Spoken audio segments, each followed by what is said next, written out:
The following podcast is a W2M Network original production. Visit W2Mnet.com for all of our other great podcasts, plus news, reviews, articles, and opinions from the worlds of wrestling, video games, football, and entertainment.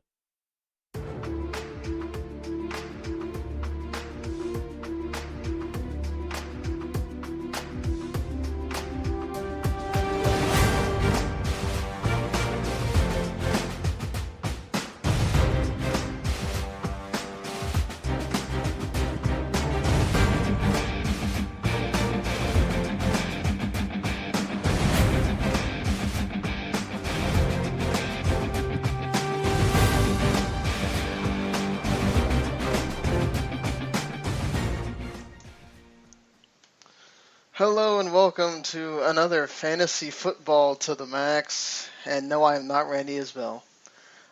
You guys have probably heard my voice on the other To the Max podcast. I'm Sean Garmer, filling in for Randy today. He's had to do a family thing and can't be here. But Randy is such an important guy to this podcast that not only is Mike here, but we have to have Gary here to fill his shoes. So both of us are here to fill shoes. Yeah, big shoes to fill for sure. But I'm glad for the invitation. And Mike, I mean, this is going to be a lot of fun. Yeah, I appreciate you guys pinch hitting. But most importantly to me, I mean, we love football. There's no arguing that. But friends and family come first. So Sean, I got to ask, with you being in Florida, how's everything going for you down there? Well, it's been really quiet. I think it's gonna just miss Homestead over here, and I've seen it in other places like Jacksonville and further up north. It's been pretty bad, but I guess it just missed us here. The weird thing is it's supposed to apparently loop back later in the week, which I don't know how. I've never heard of that before. A hurricane just looping backwards, but okay. Yeah. Very strange, but yeah, I mean, the weather works odd. We'll just hope that doesn't actually happen. It goes off into the Atlantic and dies out there. Yeah, me too. Apparently there's another hurricane that might do all that, but let's just hope that it just dies and we don't have to deal with it for a while. But enough talk about the weather. There was a storm that came through in San Francisco, and it was called Larry Fitzgerald.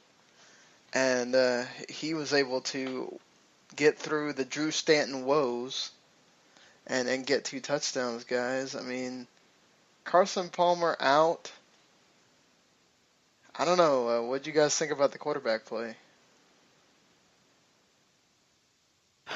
Yeah, I thought it was atrocious. Mm-hmm. Agreed. I totally agree with that, Mike. Yeah, go ahead, Gary. Oh yeah, it's kind of one of those situations where you kind of expected Drew Stanton to struggle a bit.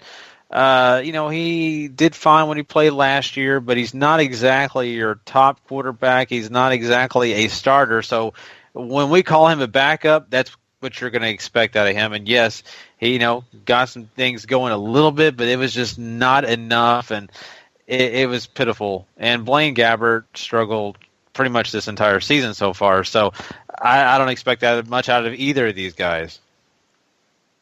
Yeah, I mean, I really feel like the defense won this game for Arizona. Granted, San Francisco put up 21 points, but, the defense put Arizona on a short field for a lot of the game. They caused 3 turnovers, 7 interceptions. Larry Fitzgerald, he got 81 yards of the 124 that Stanton threw for. So that's almost everything. And with his 2 touchdowns, he was literally the only guy that was worth starting in the receiving category. And it makes me wonder going forward, is he going to continue to be the only guy? Because at this point, John Brown and Michael Floyd just have not produced enough to even warrant consideration of starting. Yeah, I totally agree with that. And that was something we came into the season looking at and thinking about, was which one of these 3 guys is going to be the producer. And it's funny to say, but the old wily veteran has been that guy. The other 2 have just been really, let's be honest, lackluster and have not given fantasy owners anything to be excited about. And I was excited about John Brown coming into this year. I really was expecting him to kind of get things going, and it's just not happened. What's weird, I think, is that like every game it's somebody different though, because like last week the only thing that you could say about Arizona was John Brown got like 144 yards. So it's like it's not a consistent thing. It's a just okay, whoever is having to connect with Drew Stanton this week is the one that works. And it's just so weird because I remember when Drew Stanton had to start all those games when Carson Palmer was out, I think like a couple of years ago, he couldn't find Larry Fitzgerald if he was right in his face.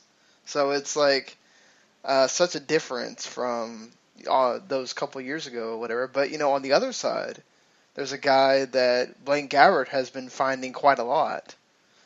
Jeremy Curley, former Jet, of course. You guys wondered if it was time to start him. Seems like that was a good deal.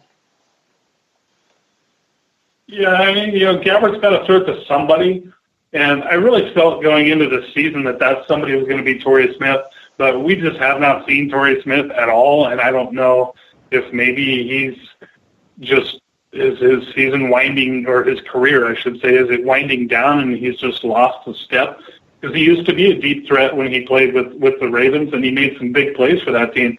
But Jeremy Curley seems to be the only guy that warrants any consideration for starting for the 49ers, besides the obvious Carlos Hyde, who is still a respectable running back. But other than Curley and Hyde, there just is nobody else on San Francisco.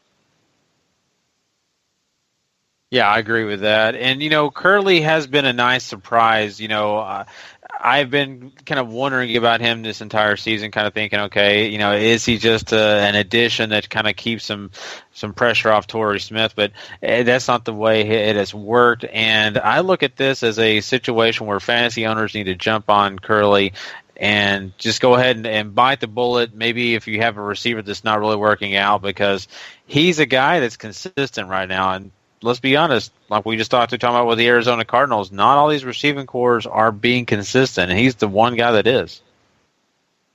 Yeah, 31 points in his last two games, a touchdown in each game, 190 total yards between those two games.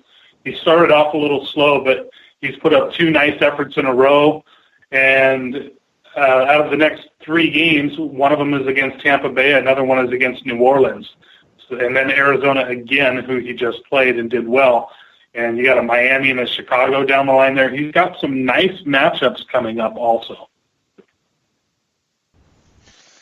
Yeah, certainly. And, it was a close game for a while, and then Arizona just kind of blew it out towards the end. As you mentioned, that Arizona defense came to play here. And we move on from games that have happened to games that are going to happen on Sunday. And, of course, New England Patriots going to Cleveland and Tom Brady coming back. That's the big deal for him. So do you expect that Gronk is now back to being the Gronk we know? I don't know how you can expect anything less. I mean, how could you expect anything less out of this guy? I mean, sure, he's got injuries and all that, but it's a situation where I have a hard time sitting Gronkowski, despite the fact that he hasn't had a chance to play a lot this year. Tom Brady is the guy that they have that chemistry. They're going to connect, and I do not want to be sitting Gronkowski if I have him and watching him score 2 touchdowns, and even if it's just 75 yards, I don't want to see that happen. But that's just me, Mike. I'm always one of those nervous players. I've got to play the big guys. Yeah, well, if you have Rob Gronkowski and he's playing, then yes, you definitely need to play him. But this injury has already lingered beyond what we expected it coming into the season. We weren't sure if he was going to play in week 1, but here we are now, week 5, and he's just now getting on the field.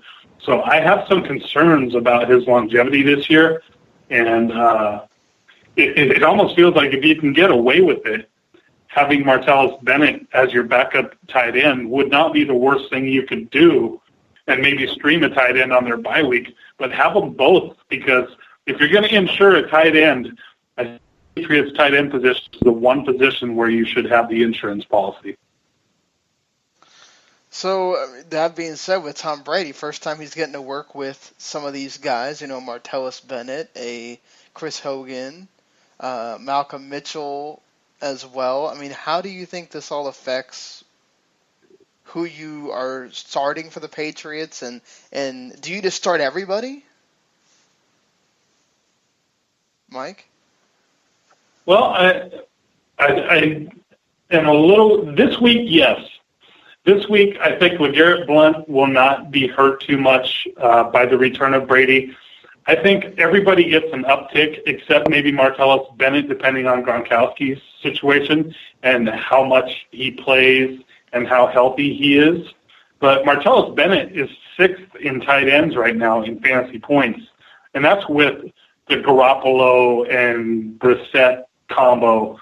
So that's really respectable numbers, and it would not surprise me one bit if this tandem ends up looking like the Aaron Hernandez-Rob Gronkowski tandem of several years back. So I think both tight ends still have some potential. Matchup against Cleveland, I think LeGarrette Blount still has a high production ceiling for this week, just based on the fact he's going against the Cleveland defense. I think Julian Edelman returns to the guy that everybody expected him to be prior to Brady returning. And with Brady coming back, I think he moves back into that wide receiver 1 category and must start. But I would be concerned about Blount going forward in matchups that aren't as good as this one.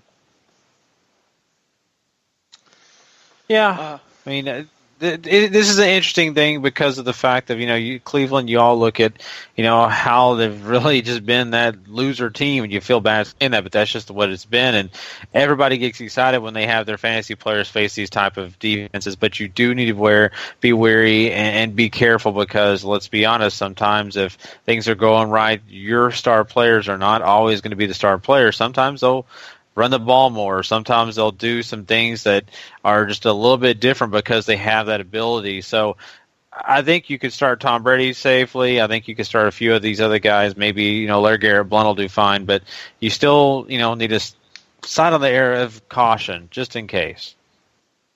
So we know we've got these bye weeks happening here. We got Kansas City, New Orleans, Seattle, Jacksonville. They're all your bye week teams. If you got players on those teams and say, you've got this matchup going on. We talked about New England. What about Cleveland? We've seen Crowell be running the ball. Barnage is kind of who he is. Terrell Pryor has kind of come up on the scene. Anybody else that you say, okay, this is a guy that maybe I feel comfortable starting for Cleveland? I don't think so. Not at this point. There really isn't a lot of choices beyond that. And even Gary Barnidge, I mean, he's put up 14.3 the last 2 weeks combined, which is so-so, but he hasn't found the end zone yet. He's ranked 23rd in tight ends as of right now. I would like to think that's going to change at some point, but to this point we haven't seen the Gary Barnidge that maybe we thought we would see.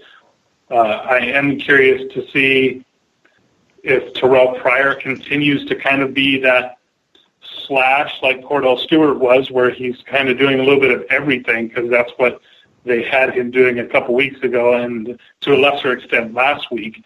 Corey Coleman is the guy that I would keep an eye on if he comes back from his hand injury. He might still be somebody that could be worth starting. He had a huge week 2 before getting hurt with 104 yards and 2 touchdowns. But he is expected to be out for 4 to 6 weeks. But keep an eye on him. If someone's dropped him, he's expected to be back either week 6, 7, 8, somewhere in that range.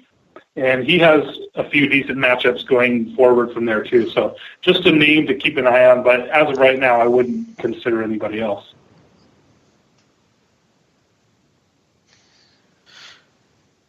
Yeah.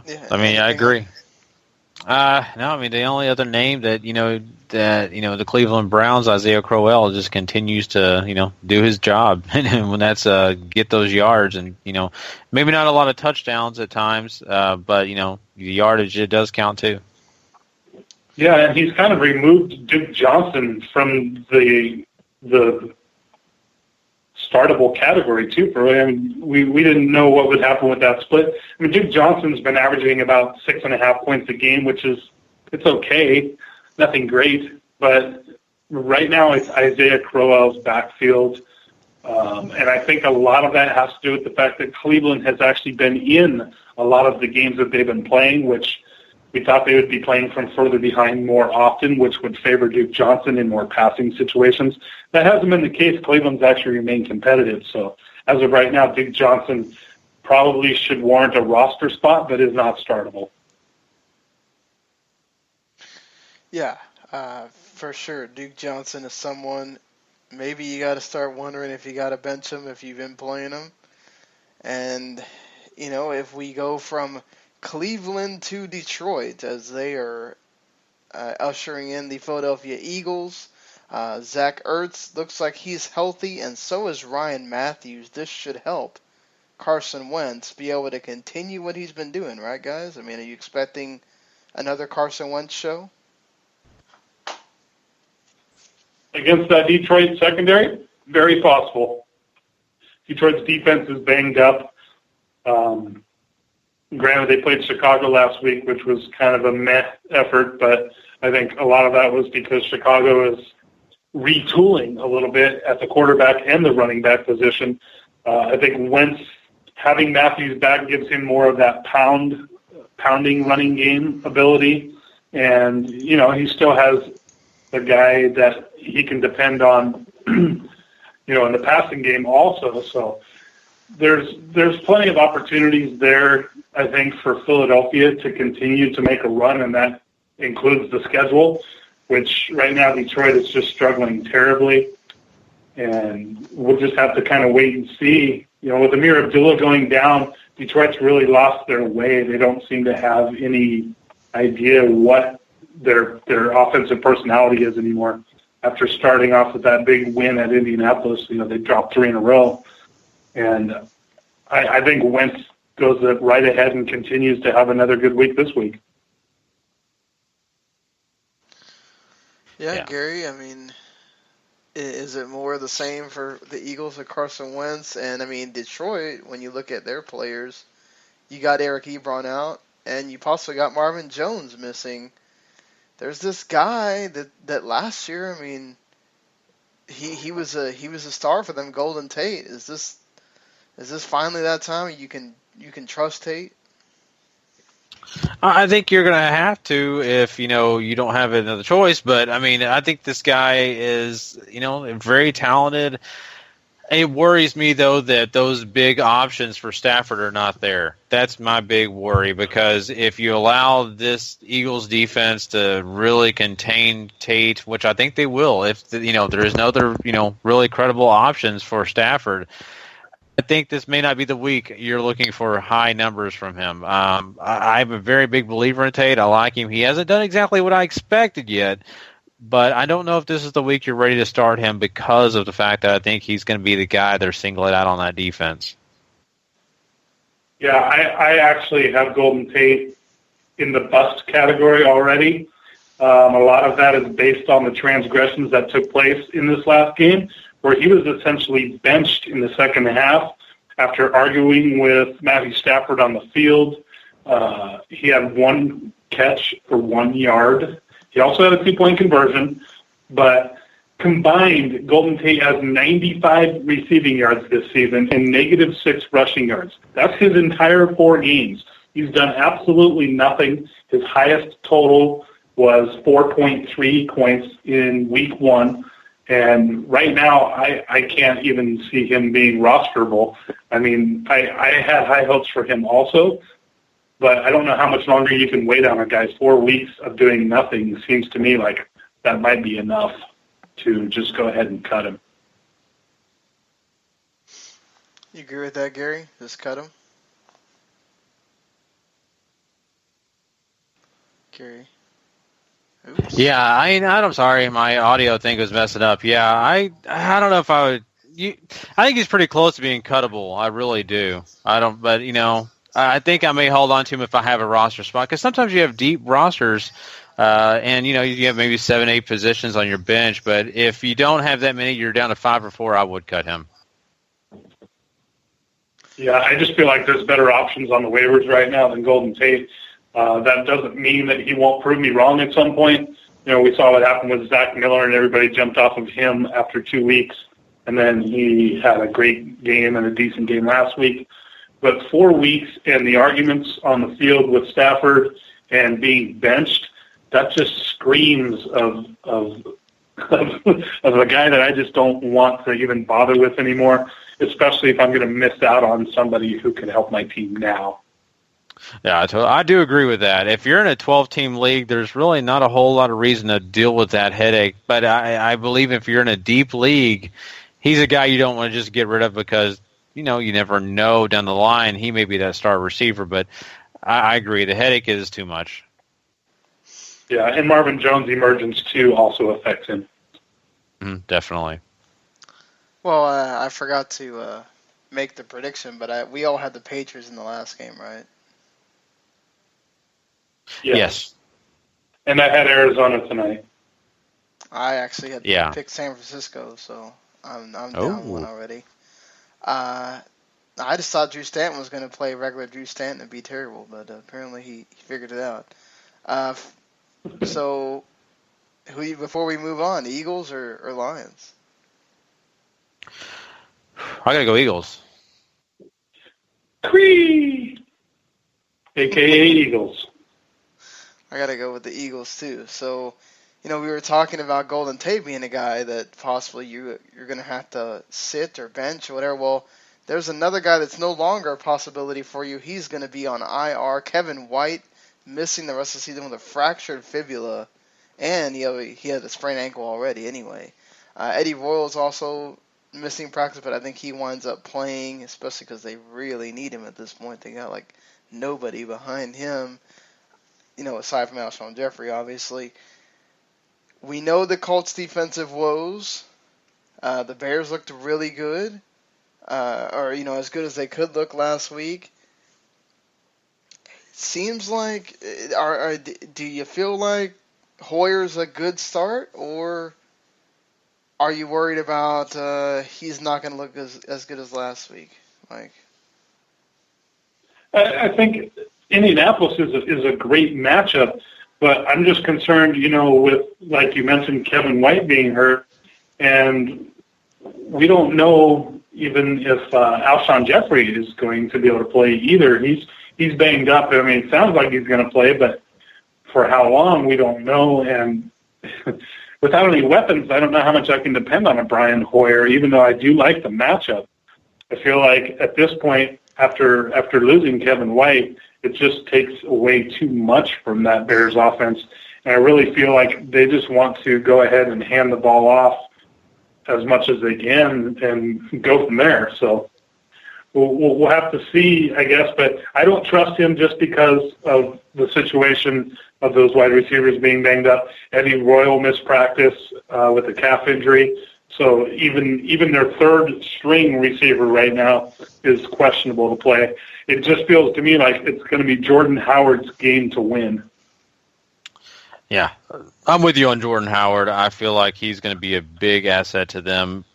Besides, all these other bad things that are going on in that offense with the receivers all being pretty much banged up. But the only other guy I would say that I think could be credible coming out of Chicago, maybe Zach Miller. I mean, he's really impressed the last 2 weeks. I think this guy is definitely a viable option. I think that, if you have him available on the waiver wire and you really need a tight end this week, he may be someone you look at. Yeah, I absolutely agree on Zach Miller, and he's going to possibly be the lead guy because of all those receiver issues. So that's definitely a good call, Gary. I think Zach Miller gets a definite uptick here just based on attrition, if nothing else. Well, I mean, it's not like the Colts are not having to go through their own issues. They had to deal with going to London and then having no bye week. That's got to be, tiring them out, even though they're going home. Are you worried a little bit about the Colts kind of being lethargic here, or does this feeling of must win, because you're at 1-3, gonna energize the Colts? I don't know if it'll energize them. I do think that the matchup has some potential. but I also thought the Jacksonville game had some potential too. Jacksonville has more weapons than Chicago has. That game kind of turned into a shootout in the end at 30-27. I don't know that Chicago has the firepower to keep up with Indianapolis. So even though they are coming off of a London trip and coming back, these guys make a living of flying all over the country throughout the football season. I don't know if they would want to use that as an excuse, and I won't grant it to them as one. I still feel like the matchup is good enough to definitely look into playing your Frank Gores and your Andrew Lucks and your T.Y. Hiltons.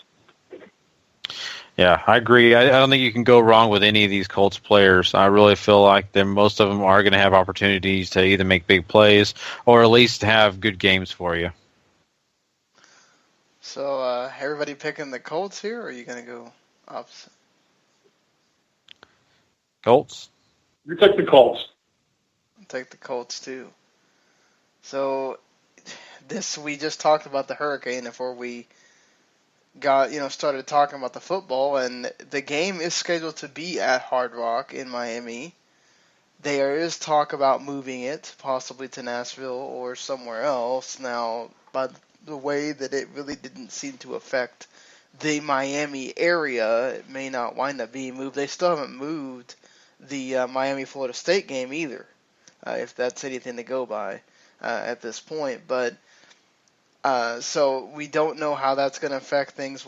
That will obviously have to be when that figures out. But, I mean, if you're Miami and say you do have to play this in Tennessee or you have to play this somewhere else, does this affect them as a team?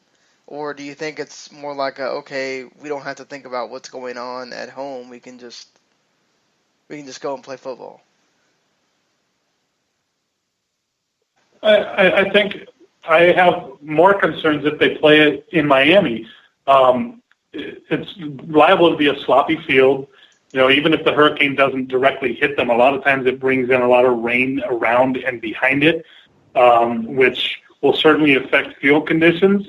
And when field conditions are affected in that fashion, it tends to give the advantage to the running team. And Tennessee is by far a better running team than Miami is, with DeMarco Murray there and Derrick Henry.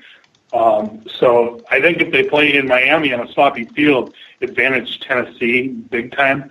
If they do go elsewhere, then, yeah, you're probably right. It becomes more of a neutral field game, and I think that it'll even things out a little bit. But the bottom line here is you're taking two offenses that are struggling, and I think the Tennessee defense is actually much better than Miami's defense. Let's not forget, Dick LeBeau is there now, and that guy knows a thing or two about coaching defenses. I still feel like Tennessee can run all over Miami, and that to me is a big advantage. DeMarco Murray is leading the NFL, or at least the fantasy leagues, in running production, and I feel like this is a perfect matchup to continue that. Yeah, and if it is based on field conditions like that, I agree with him totally on that. And I think that this is a big deal because, you're going to have, your teams be ready for those field conditions. If they play in Tennessee, sure, I still think that there's going to be some great, running, but I think that, the passing game will be a lot hotter in Tennessee, and I think you're going to count on more of the receivers, but for the most part, honestly, I'm not really counting on many of these receivers on either team anyway. I think, maybe you can count Landry as a guy to look at, but besides that, neither of these teams really wow me with a receiving play. Yeah, I agree. Jarvis Landry is about the only guy that is start-worthy or at least flex-worthy. Otherwise, on the Tennessee side, maybe Sharp shows up again, but he's been so inconsistent, it's hard to trust him.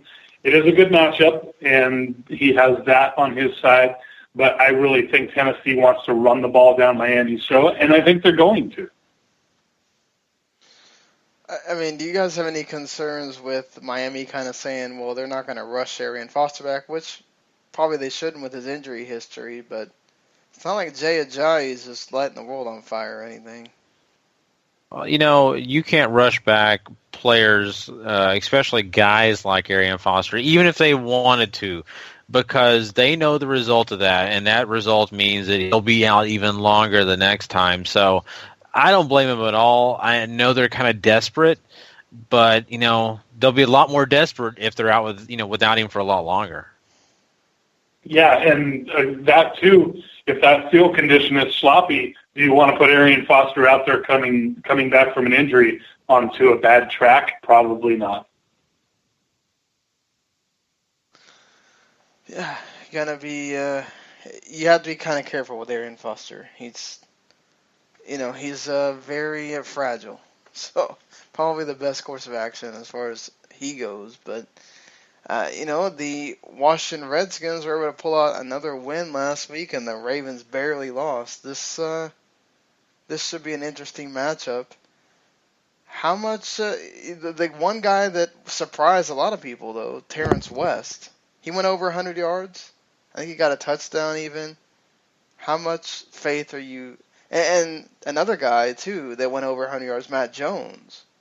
Which guy you have more faith in this week, Terrence West or Matt Jones? That's tough. I think Baltimore has the better matchup as far as running games are concerned.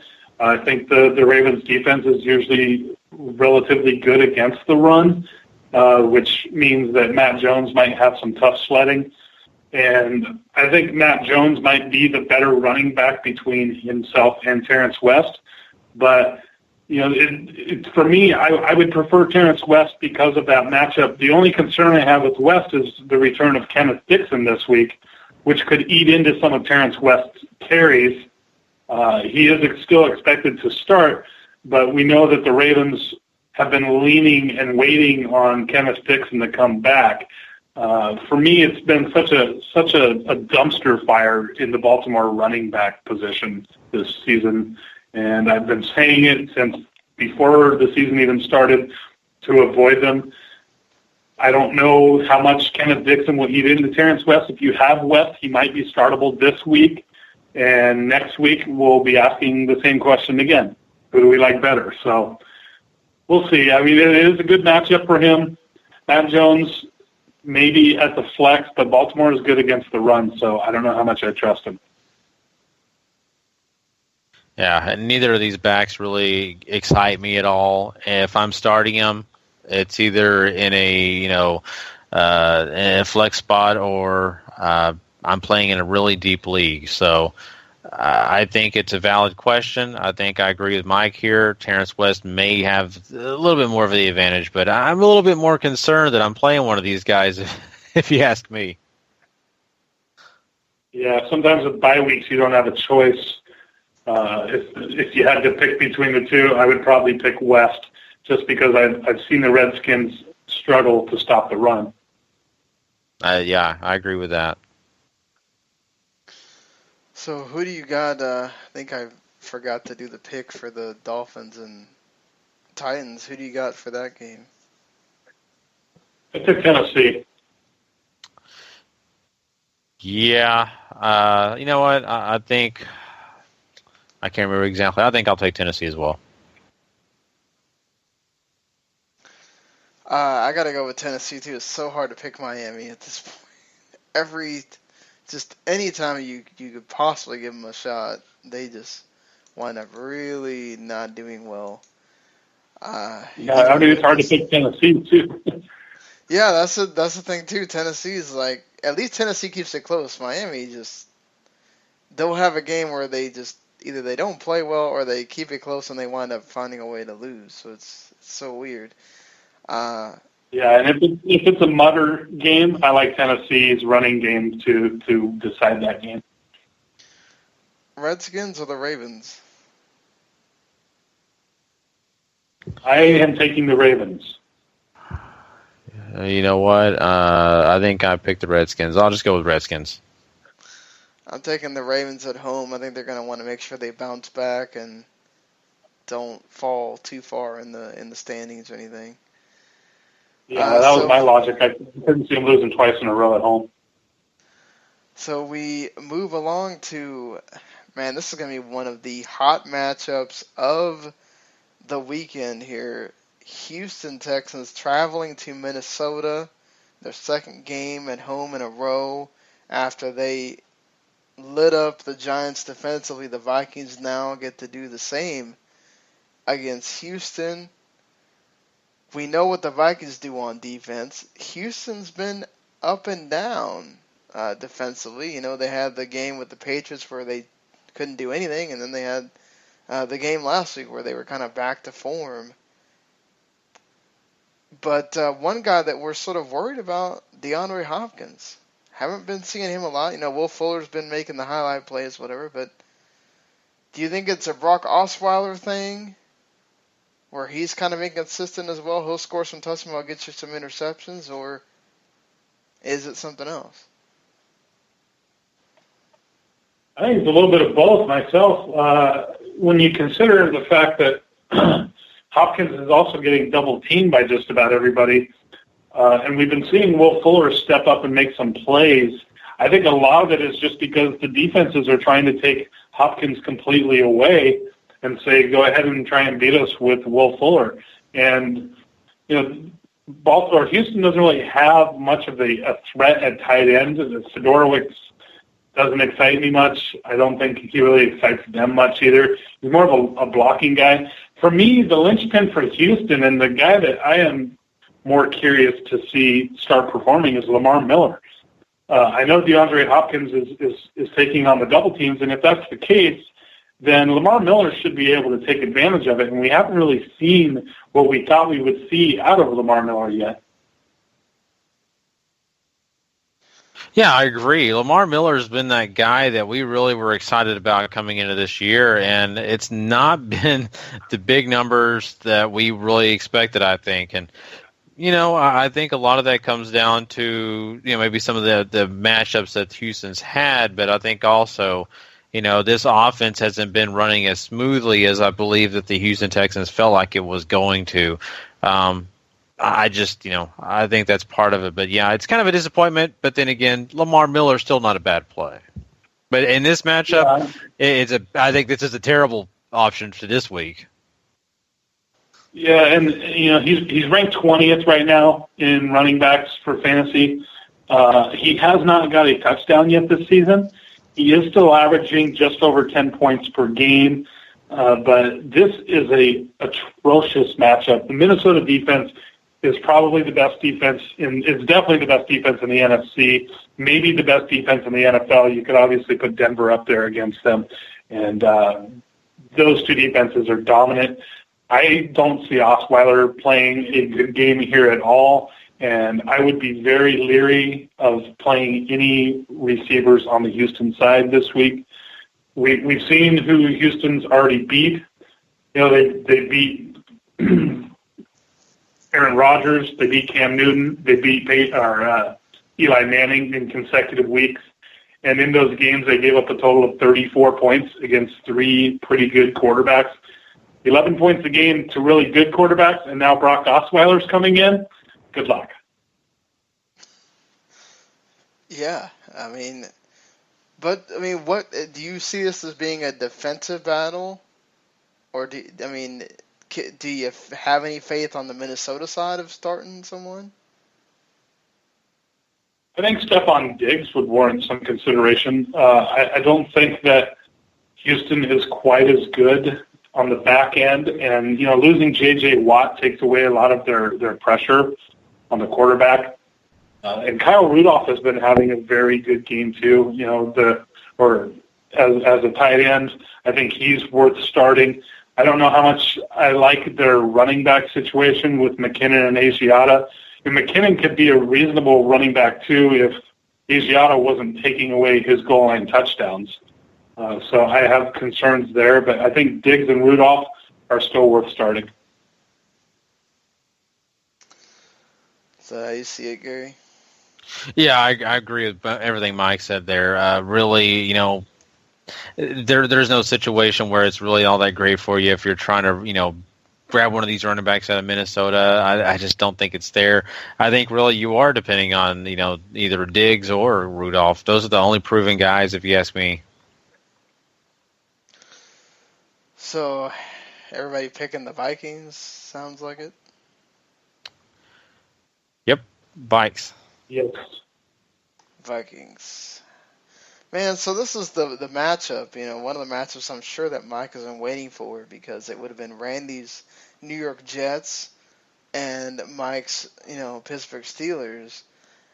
And, unfortunately, Randy can't be here for this one, but another unfortunate thing for the Jets is Eric Decker is out and probably going to be out for perhaps the entire year. So that must make Quincy Enunwa like a must start, right? A must pick up, a must anything? I think he might be a notch below the production we would have expected from Decker, but the Decker was a clear-cut wide receiver 2 for anybody, and certainly a flex play, and I think Enunwa has at least flex appeal this week, considering that you're going against the Steelers team that just does not stop the pass very well. They're very good against the run. They're not so great against the pass. So I do think Enunwa is worth starting this week, at least as a flex player. Gary, are you worried about, do you see this Ryan Fitzpatrick thing as a trend, especially considering who they're facing this week? I do. I have not seen much out of Fitzpatrick that gets me excited. I really feel like, he's going to kind of give you the same thing he's been giving you for a little while. I think that this is a, great matchup if he really steps his game up and, really tries his best to get the ball out quickly and not allow the Pittsburgh defense to really catch up on him. But I feel like, it's not really going to change a whole lot. I've not been proven yet to see anything great come out of him this year. So, Mike, your Steelers, they've been ridiculous on offense at times. What do you think we're seeing here? Like I told Randy, I thought the game against Philadelphia, somebody else was dressed up as Steelers that week. And I think they proved last week that game was just a fluke. And with the return of Le'Veon Bell, it opens up so much for that team. D'Angelo Williams did a great job as a running back, but he doesn't bring what Le'Veon Bell brings as a receiving back. And you have to account for Le'Veon Bell all over the field. He is a terrible matchup for just about any linebacker in the NFL when he goes out into pass patterns. And obviously, as a running back, he's phenomenal. He has possibly the most patience of any running back in the NFL. He's going to put up big points pretty much every week. He is matchup proof, in my opinion. And then the emergence of Sandy Coates was what was interesting to me. With Marcus Wheaton has really struggled to hang on to the ball, to get open. And Sandy Coates we've seen him lining up on the outside a lot more. And we've seen Wheaton in the slot. And with Eli Rogers still out, I think Sandy Coates has the opportunity to burn a Jets defense that has been very vulnerable to big plays. Gary, do you think you should have started everybody for the Steelers then? You got your must starts like Antonio Brown, and I think Le'Veon Bell is definitely, seemed to miss a beat himself. So I think those are a couple of guys that you can. Definitely, I think receiver-wise, I think you can. And Le'Veon Bell-wise, yes. I still worry about the tight ends. I really thought Big Ben was going to have more chemistry with these tight ends. He's doing okay. But really, it has not been there yet to really prove to me that, he has his Heath Miller yet. Mike, I have D'Angelo Williams in a few leagues where I didn't get to pick up Le'Veon Bell. Is there anything worth with him? I think he's top 3 best handcuffs in the NFL. Le'Veon Bell has shown to have injury problems. And we know what D'Angelo Williams can do when he gets the ball. So I don't think you can drop him. He's just one of those guys that you can't drop. if you need help, I would seriously consider trying to trade him to the Le'Veon Bell owner and getting something back for him.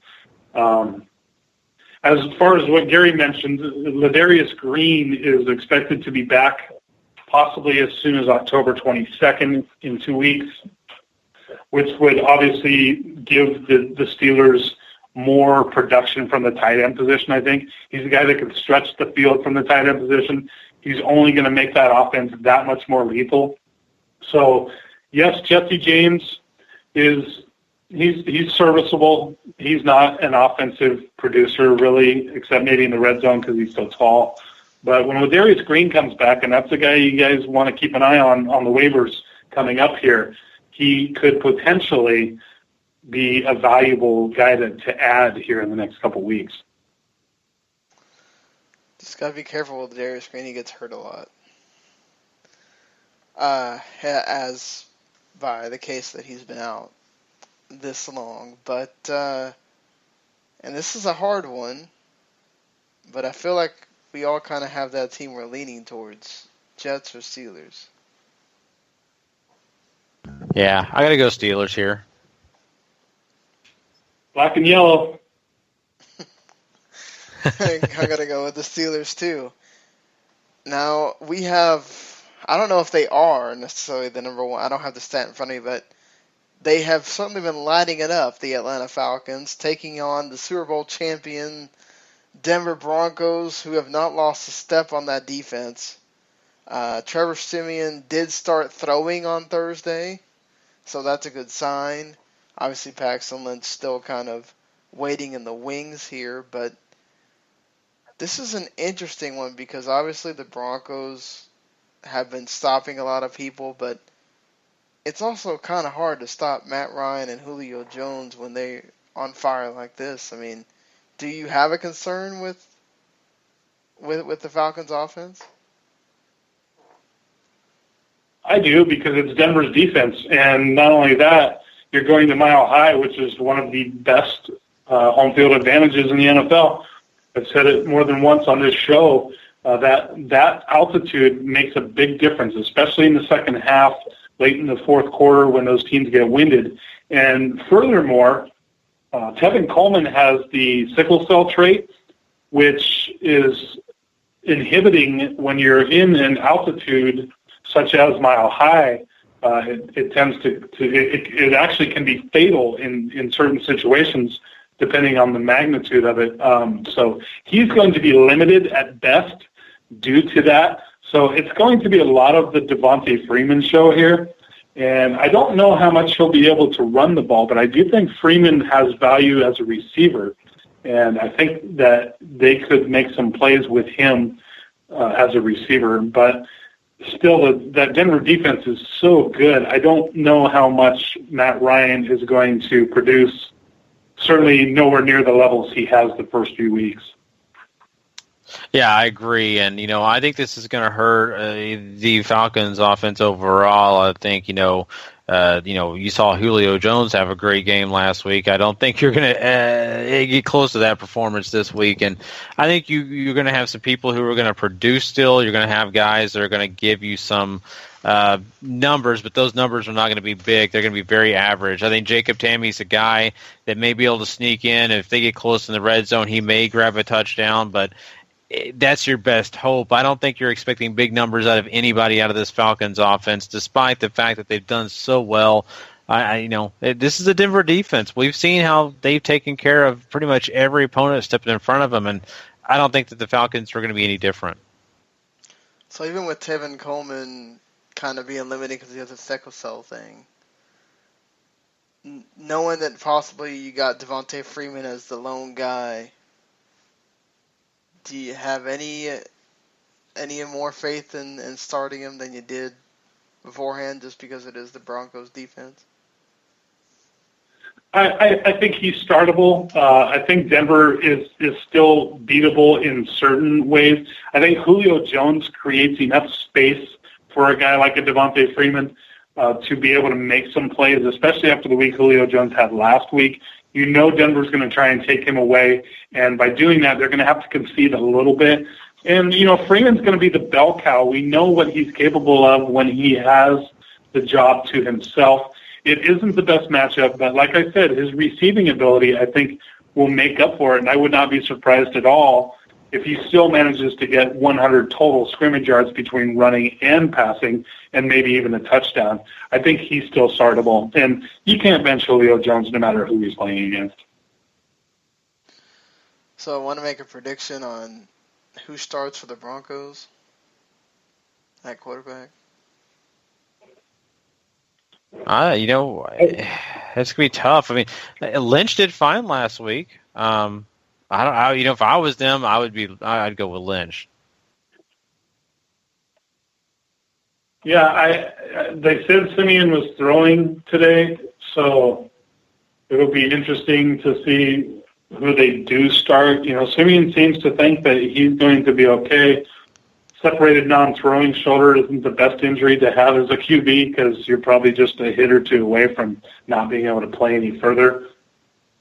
This is one you just got to kind of keep an eye on. I agree with Gary. I think I would start Paxton Lynch, give Simeon another week or two of rest here. You're 4-0. You're sitting pretty good. I think your defense is good enough to overcome any steps down that you might take starting Lynch over Simeon. I think also it makes it easier when you got the Falcons defense that has issues stopping everyone. So maybe this is a game where you can test out Paxton Lynch to see how he does, and you don't miss a whole lot. But Gary, our Cowboys have the Cincinnati Bengals coming in, and of course the Bengals will be without Tyler Eifert because he suffered another setback, which isn't good. I mean, this guy's been having injury woes a lot of his career so far, the short time he's been in the league, and Des Bryant also has been having his injury woes. He's probably not playing in this game. The Cincinnati defense obviously much different than San Francisco's. Do you feel like this is where the Cowboys feel the pain of not having Dez, where the rest of the offense suffers a bit?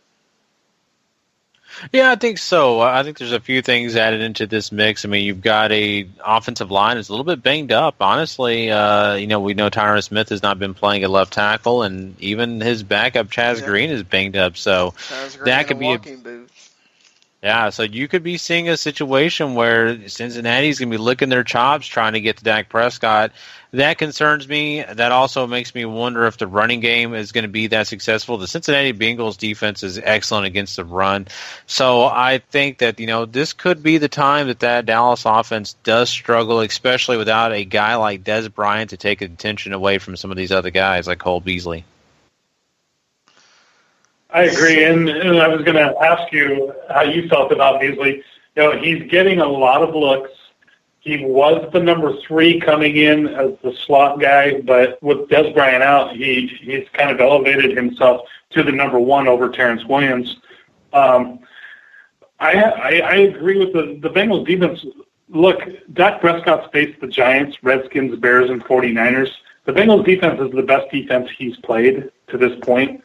And it will be very interesting to see how well he performs against a team that is much better on the other side of the field.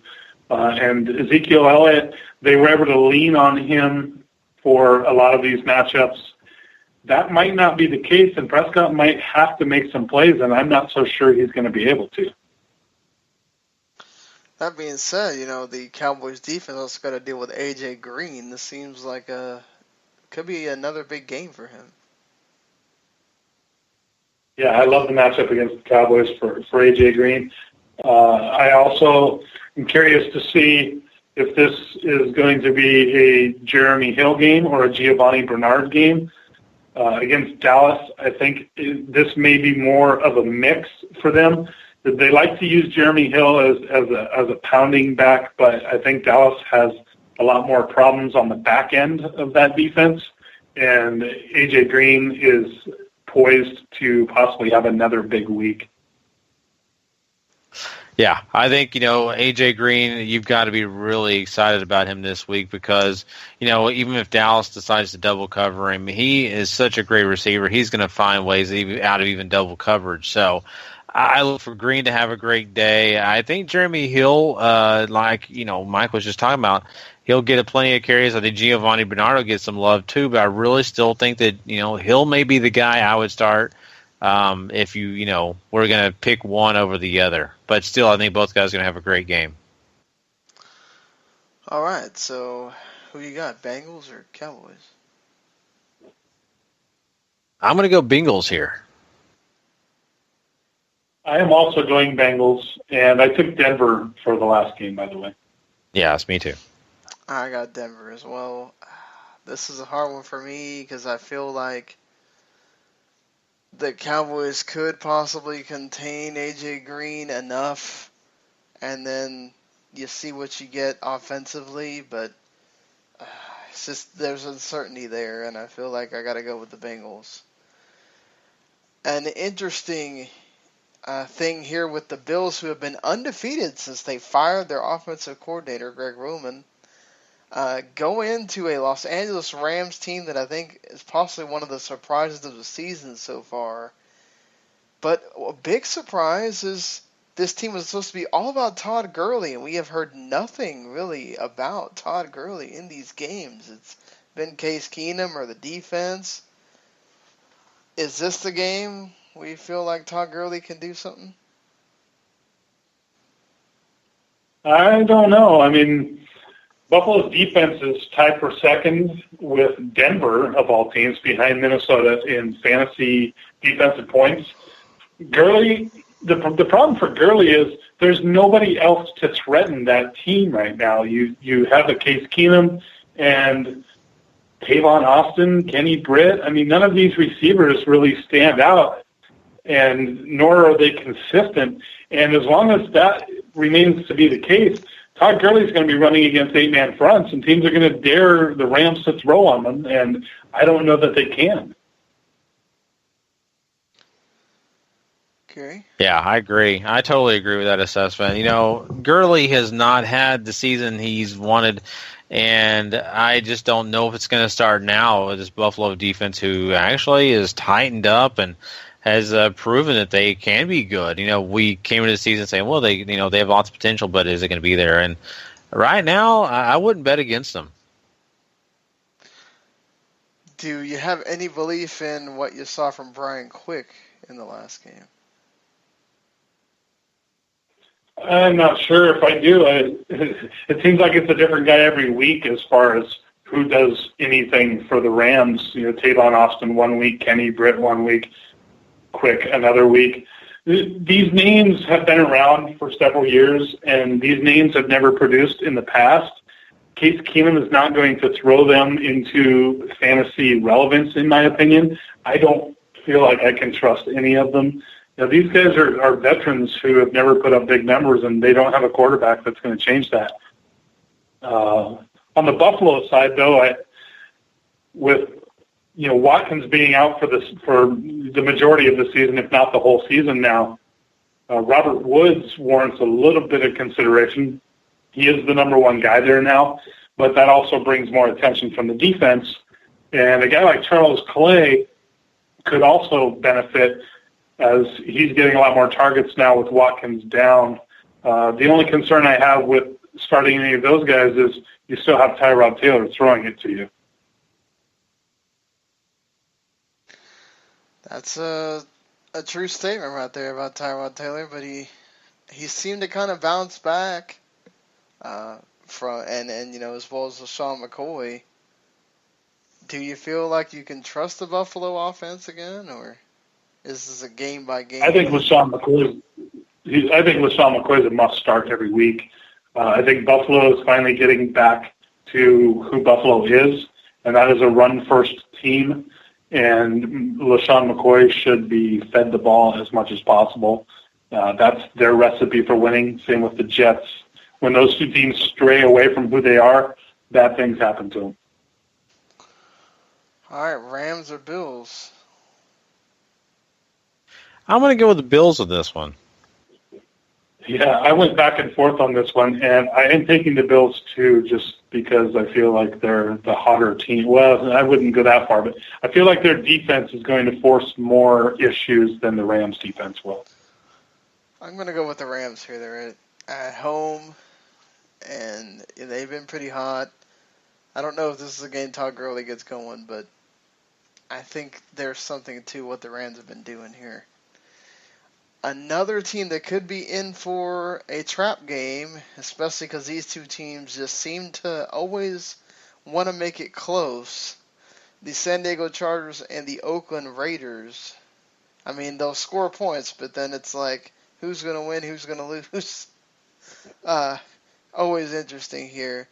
Latavius Murray seems like he's not going to play. That means DeAndre Washington or Jalen Richard. Can you start either one? It's a little gambly because neither one of them have had a chance to really prove themselves. I think Washington is going to get the bulk of the carries. So it is a good matchup against the Chargers. They are at home. I could see where you would consider starting a DeAndre Washington maybe as a flex. I think he's got some sneaky potential here. We just don't know how much Richard's going to eat into his carries. But, again, San Diego has trouble stopping opposing offenses. I really like this game, though, more so for the Raiders with Michael Crabtree having a monster game last week. And he is actually supplanted Amari Cooper as the number one as of right now anyway in Oakland. But I think both of those guys warrant to start this week. But Gary, couldn't you say the same thing for the Raiders? They can't seem to stop anybody either. I mean, so do you feel like there's guys that you can start on the Chargers comfortably? Yeah, I really feel like the Raiders have struggled for sure, and I think that Phillip Rivers is going to have the opportunities there and available for him. And, it's going to be kind of hard to choose those options. I think outside of Phillip Rivers, you're kind of lost with a gamble of who's his favorite target going to be this week. And, I think if you're going to choose like a guy like Benjamin or someone like that, you would be, maybe have a lot of hope because of the Raiders, failures, but I still feel like that's a gamble still because of what's going on in that offense. Yeah, and as Randy and I were talking about before this week, Melvin Gordon, even though he may not necessarily be the best running back, just on sheer volume alone with Woodhead down, he's an RB1 across the board. He is a must-start every week just because he gets so many looks. He averaged less than 2 yards a carry last week, which is terrible, but he got 2 goal line runs for touchdowns, which he's going to put up points regardless. And you mentioned Travis Benjamin. Another guy that's kind of sneaking up a little bit after last week is Dontrell Inman, who made a name for himself last week too. So with all the injuries to San Diego, they're short on wide receivers. There's a lot of options there against the Raiders defense, who is last against the pass. And, like I said, with the Raiders receivers too, Jason Barrett's out for the season now, another San Diego star down and gone for the year. So it's start pretty much as many Raiders and Chargers receivers as you can, and maybe a DeAndre Washington and definitely a Melvin Gordon. Well, who do you have to pick in this game? I'm taking the Raiders at home. Yeah. Oof, this is tough. I'll go with San Diego. That's where I was going to go, too. I think this could be a trap game for the Raiders. You got to watch out. Divisional opponent. They know you. It is at home, but it's not like they've played well at home either. They've played much better on the road. So I think the Chargers here. The Sunday night game should be a cracker with the New York Giants visiting Green Bay coming off the bye week.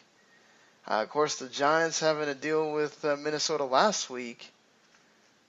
How do you feel things go for Green Bay after the bye week? Well, it'll be interesting to see if Eddie Lacy can get on track. His effort has been average to this point. We haven't really seen what everybody was building up on him again this season. I mean, I wouldn't label him a bust by any means, and we're still young in the season. They've only played 3 games. But I'm kind of waiting to see the Eddie Lacy that everybody drafted in the second round this year in most fantasy leagues. Still waiting to see that guy. I haven't seen it yet. And, the Giants have a pretty good front 7 now. They've improved at least up front, maybe not so much on the back end. So I would be curious for another guy like a Randall Cobb to maybe he shows up finally, because I feel like Cobb and Lacy have kind of been a letdown, and for that matter, Aaron Rodgers has been a letdown, save what he did in the first half last week. But as a whole, the Green Bay offense has struggled, and I'm kind of waiting to see these names pick up. Jordy Nelson has been consistent. He's the one guy that you can put in there and have faith that he's going to perform. But these other guys here, they need to start showing me something. Yeah, certainly. Gary, what do you think? Yeah, I mean, you've got to start finding production there, and looking at it though, I mean, I feel like we've got a situation where you've got 2 teams that have great options, and you look at each, and like I said, it's a gamble. It really is for me on both sides. What do you guys make of this whole thing with Odell Beckham, and now management is getting into it, and they're saying if he keeps doing this, there's going to be repercussions? I mean, do you start worrying about Odell Beckham as far as fantasy goes, like production-wise? That, like, it seems like defenders can just get in his head and then he goes off for the rest of the game? I don't know how you can be concerned with it. I mean, Odell Beckham has yet to score a touchdown this year. So all of that other stuff aside, he's got 303 yards in 4 games, so he's averaging 7.5 points a game. That's not great. That's barely flex. Yeah, I'm concerned. I see him on the sidelines throwing tantrums. I see him on the field throwing tantrums. I see him arguing and fighting. It feels like he's no different than the guy we saw against Josh Norman, minus maybe the completely psychotic part. But there is definitely some concern there. And let's face it, if he's not producing, he even said he's not happy playing football. I have a lot of concerns for Odell Beckham going forward. Yeah, same here. And this is, a little bit surprising. We've seen how much fun he was having last year, and everything that was kind of coming his way was nothing but good. And now we've got this, and it's just a complete turnaround. So I am very fearful. I don't know what to say to people sometimes, because I'm like, he should be one of your best receivers on your fantasy team. But like Mike said, he's not even close. Yeah, he's ranked 36th right now in receivers from a fantasy perspective, which obviously is not very good, and certainly not worth the top 5 selection that most people have had him slotted at. On the other side, Sterling Shepard's ranked 20th, is actually producing more than Odell Beckham. He has 2 touchdowns and only 40 less yards. Right now, it's almost feeling like Sterling Shepard is more of the cool-headed customer and almost becoming more of the go-to guy, while Odell Beckham fights with corners and throws tantrums at kicking nets on the side of the field. Is there anybody on the Giants you feel comfortable starting here at Green Bay? I think Sterling Shepard is the guy. I don't see how you can't start Odell Beckham. The talent is immense there. Nobody's questioning his talent. He's top 3 best wide receiver talent-wise in the NFL. And if you drafted him in the first round, it's impossible to bench him. It really is. But just know that you might want to keep an eye on the depth charts in the waiver wires there, just in case he finds himself suspended for some sort of, completely boneheaded play. So who you got in the game? I got to go Pack. I am also taking the Pack. I got to take the Packers at home in prime time. It's hard to think Aaron Rodgers and the Packers are going to bottle it there. Another game that I cannot imagine, even though they are not the home team here, there's got to be something. They've got to have some kind of feeling, the Carolina Panthers here. The only problem is that Cam Newton still has to pass concussion protocol. He does have the extra day that all the other teams wouldn't have. And, of course, Carson Palmer, he had a really short week to try to get back. And, of course, he didn't for the Thursday night game. Do you think Cam plays? And do you think that he's a little bit more cautious in how he plays now as his concussion, or is he just going to be Cam? I almost feel like he's not going to play, and I think him sitting would be a good thing, to be honest. We haven't seen the Cam Newton that we expected to see yet anyway, so why put him on the field? In a matchup, they should be able to win without him. I think Derek Anderson is good enough to beat the Tampa Bay Buccaneers at home. I think that they lean on their running game a little bit more. Cam handles so much as a quarterback. He is a do-it-all guy. He runs the ball to goal line, obviously the throwing, and it just feels to me like he should take this week off, get himself right. There's no reason to bring him back. I know they're 1-3, but let's face it, Tampa Bay is playing themselves into the bottom 5 in the league. I think they're there already. They can't stop anybody, and I feel like it would be in Carolina's best interest to sit Cam this week. Yeah, I'm with you, Mike. I really feel the same way. I think that Cam needs to get healthy. I think that they need to get this guy sat down, let him take a breather, make sure he's cognitively okay. Because let's be honest, this isn't the first time we've seen this season with big shots to the head. In the first week of the NFL season showed him getting hit plenty of times in the head. So I get this guy healthy. I get him back to where he needs to be, and then let him win more games for you. Don't risk his health just to beat a Tampa Bay team. Like you said, Mike, should be beatable without him. And a Tampa Bay team that may not have either one of their running backs. Doug Martin's going to be missing this week, and Charles Sims could possibly be missing. He's got a chest injury, and that's not something you really want to be running around, especially at the rate that Charles Sims runs around at, which is usually pretty fast with a chest injury. That puts a lot of pressure on Jameis Winston. Do you think, is it fair, considering it's the Carolina Panthers, for one thing, and this is an angry Carolina Panthers team, to say, okay, if he loses, that's it, we need to just say goodbye to Jameis Winston off your team? Or do you leave him sitting around and say, let's see what he does next week? I think it kind of depends on what's available on your waivers. I feel like there are some streaming options that have been flying under the radar for a while. Guys like Carson Wentz, guys like Dak Prescott. A lot of these guys went undrafted, even in 12-team leagues. Some of them are still sitting out there.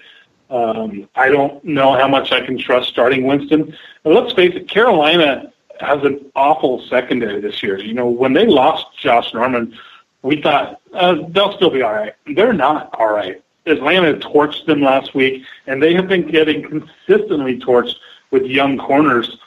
This is a week for Winston to prove himself against a Carolina secondary that is bottom half, maybe even bottom third in the league.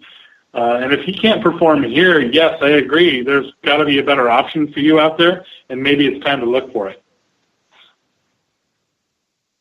Yeah, I agree. Yeah, definitely. Look, I think that people might say just what kind of Mike said. The secondary for Carolina has not been great, but that does not make me any more confident in Jameis Winston. He has not made great decisions this year. He has not looked like basically the guy he did last year. And so I worry about that regression, and I do not want to start him if I don't have to. I will look for other options. I would like a Tyrod Taylor, even though he has a kind of a difficult matchup. Still, I think I would trust Tyrod over Winston. Yeah, and you mentioned Charles Sims, Sean.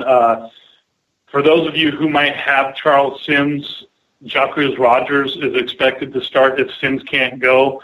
It is a Monday night game, so you're going to need to make that add right away if he hasn't already been picked up in your league and you have the room to pick him up. If you have another option, you may want to go that way.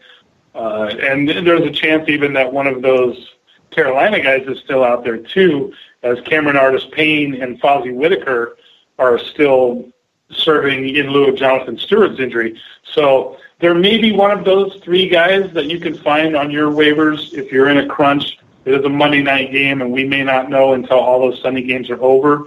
So make sure if you have to pick up one of those guys, you do it right away and give yourself somebody that you can start on Monday night. Well, who you got winning the game here? Give me the Panthers. I got Tampa Bay's just been so bad. I can't see Carolina losing this game. I can't see Carolina losing this game either. I mean, you're also at home. I mean, God, you can't lose this game, seriously. So, unless anybody has anything they want to wrap up with, that's all the games. We've covered everything. Any last words? I just wanted to say, for any of you guys in the path of that hurricane, be safe.